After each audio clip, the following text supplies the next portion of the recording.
사랑하는 여러분, 안녕하세요. 분주하고 치열한 오늘을 살아가는 우리에게 시간이란 어떤 의미일까요? 눈 깜짝할 사이에 지나가 버리는 하루, 한 주, 그리고 한 해를 보내며 우리는 때때로 삶의 소중한 순간들을 놓치고 있다는 생각에 잠기곤 합니다. 오늘 우리가 함께 나눌 이야기는 바로 이 시간에 관한 것입니다. 단순히 흘러가는 시간이 아닌 하나님의 은혜와 기회로 가득 찬 특별한 순간, 카이로스의 시간을 어떻게 우리의 삶으로 가져올 수 있는지에 대한 지혜를 나누고자 합니다. 이 귀한 말씀을 듣기에 앞서 여러분의 구독과 좋아요는 이 은혜의 메시지가 더 많은 이들에게 흘러가도록 돕는 귀한 섬김이 됩니다. 이 채널을 통해 주님의 사랑을 나누는 일에 동참해 주시는 여러분 모두의 삶에 하나님의 놀라운 평안과 축복이 가득하기를 기도합니다. 우리는 지금 마지막 때를 살아가고 있습니다. 성경은 우리에게 너의 날을 계수하는 지혜를 배우라고 말씀합니다. 시간을 헛되이 보내지 말라는 하나님의 간절한 음성입니다. 어리석은 자가 아닌 지혜로운 자처럼 신중하게 행하며 주어진 시간을 구속하라고 성경은 말합니다. 여기서 시간을 구속한다는 것은 문자 그대로 시간을 되산다는 의미입니다. 그렇다면 우리 주변의 악한 날들이 가득한 이 시대 속에서 어떻게 잃어버린 시간을 되찾고 하나님의 특별한 시간인 카이로스를 경험할 수 있을까요? 성경은 명확한 답을 제시합니다. 바로 성령으로 충만해지는 것입니다. 우리가 성령으로 충만할 때 우리는 비로소 주님의 뜻이 무엇인지 이해하게 되며 지혜로운 자로서 하루하루를 살아갈 수 있게 됩니다. 그저 오래 사는 것이 중요한 것이 아닙니다. 불행하고 고통스러운 삶이라면 장수가 무슨 의미가 있겠습니까? 하나님께서는 우리에게 더 나은 길이 있다고 말씀하십니다. 전 세계에서 하나님의 살아계심을 증거하는 놀라운 이야기들이 지금 이 순간에도 전해져 오고 있습니다. 인도의 한 젊은 의사자매는 기독교 가정에서 자랐지만 하나님과의 인격적인 관계를 전혀 느끼지 못했습니다. 설상가상으로 당뇨병 진단을 받고 몇 년 후에는 우울증을 동반한 공황 발작으로 고통받기 시작했습니다. 깊은 슬픔과 자기 연민에 빠져 스스로를 해치고 심지어 삶을 포기하려는 극단적인 선택까지 시도했습니다. 그녀에게 유일한 평안은 오직 하늘에서 예수님을 직접 만나는 것이라고 믿었기 때문입니다. 하지만 기적적으로 살아남은 그녀는 하나님의 은혜에 대한 설교를 듣기 시작했습니다. 그리고 시간이 지나면서 주님은 그녀의 상한 마음을 어루만져 주셨습니다. 우울증의 깊은 어둠에서 건져주셨고 당뇨의 모든 증상도 깨끗하게 사라졌습니다. 이제 그녀는 매일 주님을 예배하며 새로운 삶을 살아가고 있습니다. 또한 간질환으로 고통받던 한 자매는 예배 중에 선포된 치유의 말씀을 믿음으로 받았고 그 주에 받은 검사에서 모든 것이 정상이라는 결과를 얻었습니다. 극심한 복통으로 고통받던 또 다른 자매는 예배 중 기도 시간에 자신의 상황과 정확히 일치하는 말씀을 듣고 아멘으로 화답하는 순간 모든 통증이 즉시 사라지는 기적을 체험했습니다. 이러한 이야기들은 단순히 몇몇 사람에게 일어난 특별한 사건이 아닙니다. 오늘을 살아가는 우리 모두에게 동일하게 역사하시는 하나님의 살아있는 능력의 증거입니다. 세상의 방식과 하나님의 방식은 종종 정반대일 때가 많습니다. 세상은 자신을 내세우고 높이라고 말하지만 예수님은 스스로를 낮추면 하나님께서 높여주실 것이라고 약속하십니다. 세상은 스스로의 힘으로 성공을 쟁취하라고 가르치지만 주님은 겸손히 하나님의 손에 모든 것을 맡기라고 말씀합니다. 하나님의 손은 이 세상의 어떤 권력이나 조직보다 크고 강하십니다. 우리는 사람을 기쁘게 할 필요 없이 오직 하나님만을 기쁘시게 하면 됩니다. 시편 기자는 말합니다.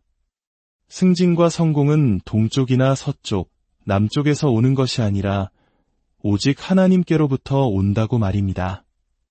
사람이 우리를 높이면 언제든 다른 사람으로 대체될 수 있습니다. 하지만 하나님께서 우리를 높이실 때 그 자리는 영원하며 누구도 빼앗을 수 없습니다. 정한 때가 되면 하나님은 반드시 우리를 높이십니다. 요셉이 노예로 팔려가고 억울하게 감옥에 갇혔을지라도 하나님의 때가 이르자 그는 이집트의 총리가 되었습니다. 지금 여러분이 겪고 있는 시련은 잠깐이지만 주님께서 주시는 승리는 영원합니다. 그렇다면 하나님 보시기에 승리하는 그리스도인은 어떤 모습으로 살아갈까요? 성경은 우리에게 그 구체적인 모습을 보여줍니다. 에베소서 5장은 이렇게 말합니다. 그런즉 너희가 어떻게 행할지를 자세히 주의하여 지혜 없는 자같이 하지 말고 오직 지혜 있는 자같이 하여 세월을 아끼라. 때가 악하니라. 우리는 마지막 때를 살아가고 있습니다. 세상 곳곳에서 일어나는 기근, 경제위기, 도덕적 가치의 붕괴를 목격하고 있습니다. 문명사회의 근간이 되는 가치들이 흔들리고 있습니다. 그러나 우리는 그저 세상이 악해졌구나 라고 한탄하며 주저앉아 있을 수만은 없습니다. 하나님은 우리에게 시간을 되살아, 즉 카이로스를 붙잡으라고 명령하십니다. 그리스 신화에는 시간을 나타내는 두 신이 있습니다. 하나는 연대기적으로, 기계적으로 흘러가는 시간을 의미하는 크로노스입니다. 다른 하나는 특별한 기회, 행운의 순간, 의미 있는 시간을 상징하는 카이로스입니다. 하나님께서는 우리 주변의 악한 날들 속에서도 우리가 카이로스의 순간들, 즉 가족과 함께하는 축복의 시간, 건강한 삶, 희망찬 미래를 되찾을 수 있다고 말씀하십니다. 성경은 우리에게 좋은 날들을 약속합니다. 베드로전서 3장은 생명을 사랑하고 좋은 날 보기를 원하는 자는 혀를 금하여 악한 말을 그치라고 말합니다. 하나님은 우리가 좋은 날들을 경험하기를 원하십니다. 물론 이 땅을 살아가는 동안 시련과 환난이 있을 것입니다. 그러나 우리의 삶 전체가 고난과 역경으로 가득 차 있다고 생각해서는 안 됩니다. 오늘날 많은 사람들이 A타입 성격, 즉 끊임없이 목표와 마감 시간에 쫓기며 살아갑니다. 식단을 조절하고 열심히 운동하지만 극심한 스트레스와 수면 부족으로 인해 결국 건강을 잃는 경우가 많습니다. 특히 한국 사회처럼 경쟁이 치열한 곳에서는 이러한 압박이 더욱 심하게 느껴질 수 있습니다. 마치 우리 부모님 세대가 쉼없이 일하며 국가의 발전을 이끌었지만 개인의 삶은 고되고 힘들었던 것처럼 말입니다. 하지만 예수 그리스도의 교회는 이 삭막한 세상 속 사랑의 오아시스와 같습니다. 이곳에서 우리는 주님의 발 앞에 나아가 지친 영혼을 회복하고 새로운 힘을 얻습니다. 성경은 우리의 인생이 보통 70년이요, 강건하면 80년이라고 말합니다. 시편 90편에 기록된 이 말씀은 모세의 기도로 하나님의 진노 아래 광야에서 방황하던 이스라엘 백성을 배경으로 합니다. 그들의 삶은 수고와 슬픔뿐이었습니다.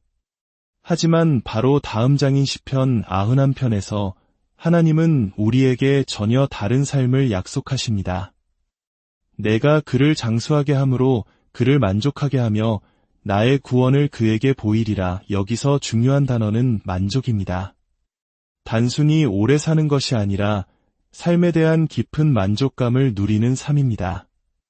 80세, 90세가 되어도 여전히 삶이 만족스럽지 않다면 하나님은 더 긴 생명을 허락하셔서 우리를 만족시키기 원하십니다. 아브라함은 175세에, 그의 아들 이삭은 180세에 다윗과 욥 역시 모두 삶에 만족하여 평안히 눈을 감았다고 성경은 기록합니다.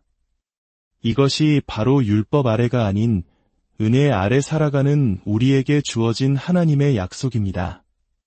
다시 시편 90편으로 돌아가 보면 그 어두운 상황 속에서도 빛나는 지혜의 구절이 있습니다. 우리에게 우리날 계수함을 가르치사 지혜로운 마음을 얻게 하소서. 어떤 사람들은 영원히 살 것처럼 행동하지만 하나님은 우리의 날을 세어보며 지혜를 얻으라고 말씀하십니다.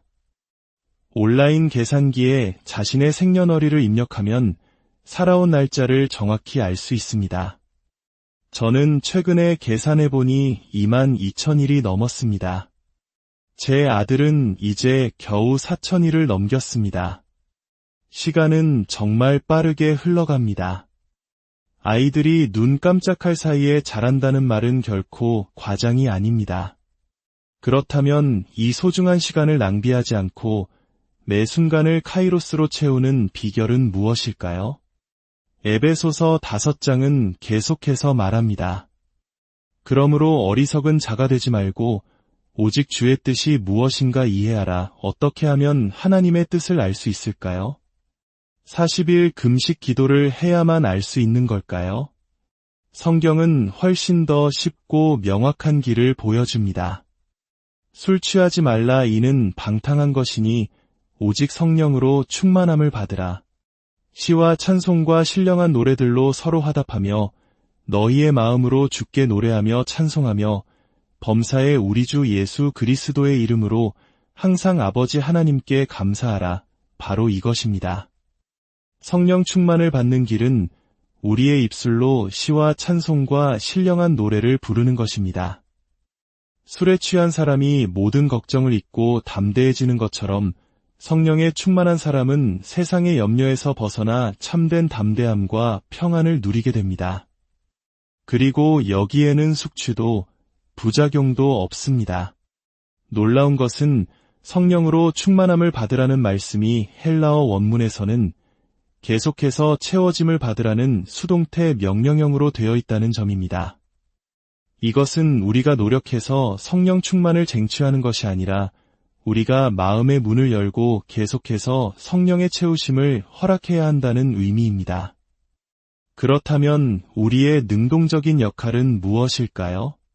바로 그 다음에 나오는 말하는 것, 즉 시와 찬송과 신령한 노래들로 서로 화답하는 것입니다. 이것은 능동태입니다. 우리가 직장으로 운전해 가면서 집안일을 하면서 혼자 있는 시간에 입을 열어 주님을 찬양할 때 바로 그 순간 우리는 수동적으로 성령의 충만함을 받게 되는 것입니다. 노래를 잘 못해도 괜찮습니다.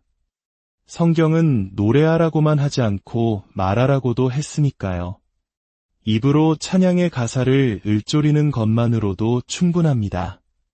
하루를 시작할 때 아침 일찍 하나님의 은혜와 자비로 우리 자신을 만족시키십시오. 시편 90편의 기도는 이렇게 이어집니다. 아침에 주의 인자하심이 우리를 만족하게 하사 우리를 일생 동안 즐겁고 기쁘게 하소서. 아침을 하나님의 은혜에 대한 감사와 찬양으로 시작하면 그날 하루 전체가 나아가 우리의 평생이 기쁨과 즐거움으로 가득 찰 것입니다. 한 번은 엘리사 선지자가 기분이 매우 좋지 않은 상태였습니다.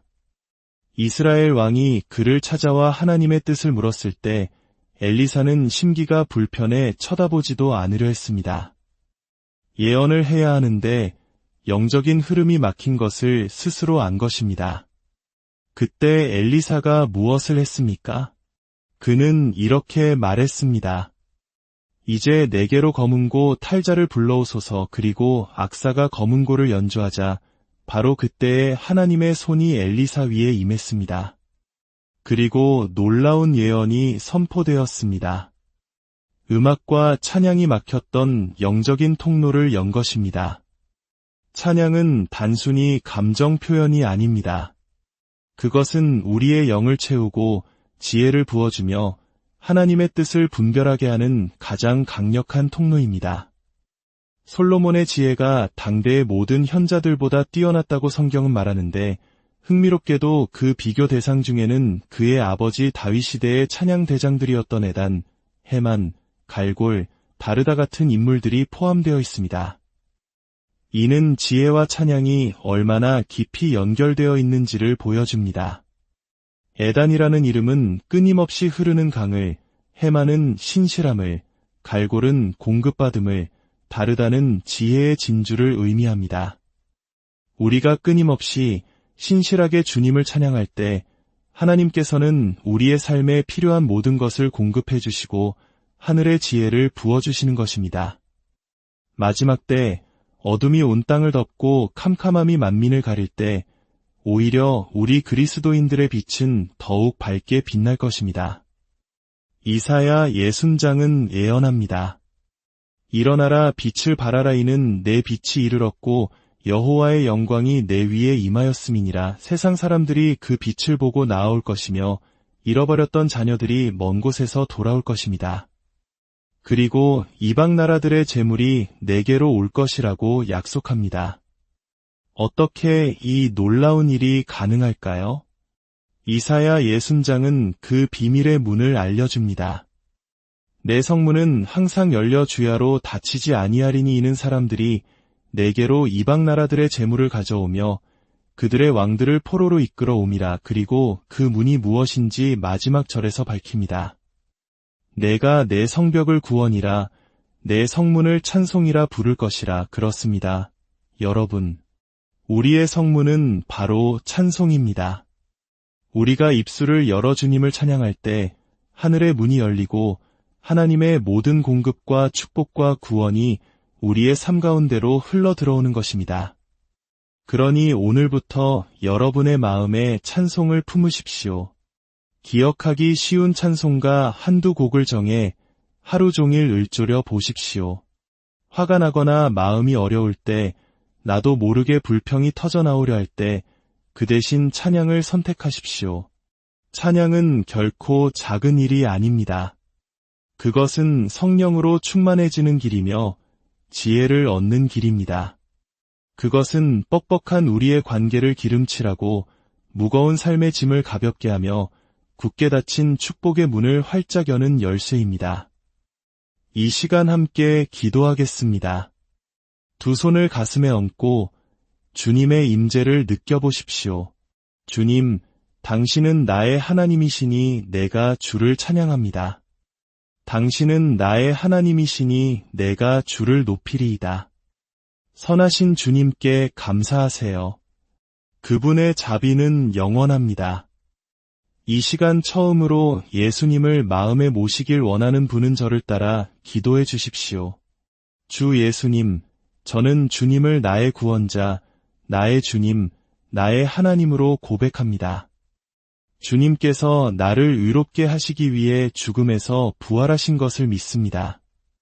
나의 모든 죄를 위해 십자가에서 죽으심을 감사드립니다. 오늘 살아나셔서 나의 선한 목자가 되시고 나의 주님이 되어주시니 감사합니다. 이제 나는 구원받았습니다. 예수님의 이름으로 기도합니다. 아멘. 사랑하는 여러분, 오늘 배운 이 말씀을 여러분의 삶의 과제로 삼으십시오. 가능한 한 자주 찬양하십시오. 여러분의 삶이 하나님의 기쁨과 지혜로 가득 차고 여러분의 모든 날이 만족으로 채워지기를 우리 주 예수 그리스도의 이름으로